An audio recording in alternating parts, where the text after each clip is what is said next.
A jury recently found the National Association of Realtors and 2 brokerages guilty of colluding to fix commissions in the United States. The penalty was $1.78 billion in damages, and the judge has the ability of actually multiplying that times 3, bringing it close to $5 billion in damages. There were 2 settlements previously in the States, one for $83.5 million, another for $55 million, that are really starting to trigger conversations around buyer agency compensation.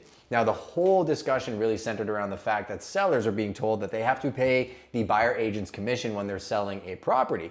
Now, they went back to some of the training that were done by these brokerages, and it really was just boilerplate saying, this is the fee, this is what it is.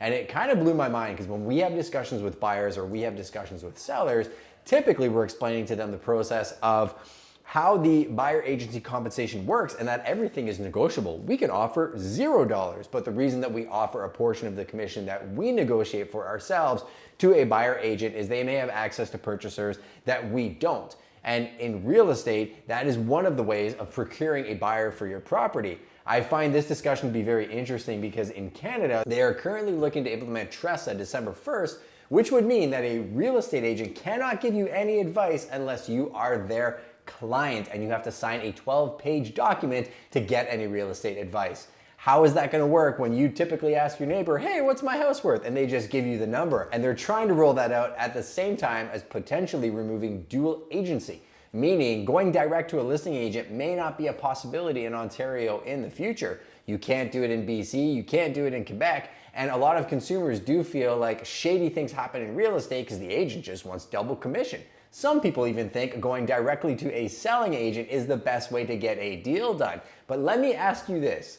If you go to an agent that's willing to throw their seller under the bus or do something unethical to get you that property, do you think they're honestly going to represent your interests when you sign a contract to sell yours or they're representing you? I would be very, very cautious. What does this mean for Canadian real estate? The same thing is going to come here. There's already a class action lawsuit that's been filed in Toronto, and they are going after major brokerages for colluding and price fixing. In my opinion, if you do your business the right way, you train people the right way, you are honest and transparent about your business, you have nothing to worry about. But if you are one of those people that operate in the shadows and cloak and dagger and have a business model built around that, you really need to think about how you're operating moving forward. At the end of the day, I think the best product for the consumer should win every single time. The one massive thing that I think we are missing is a set of standard rules that everybody has to abide by. One of my biggest issues with TRESA coming down the pipeline is, are they actually going to make it enforceable? Meaning, everybody plays by the same rules. If everybody has to sign that 12-page agreement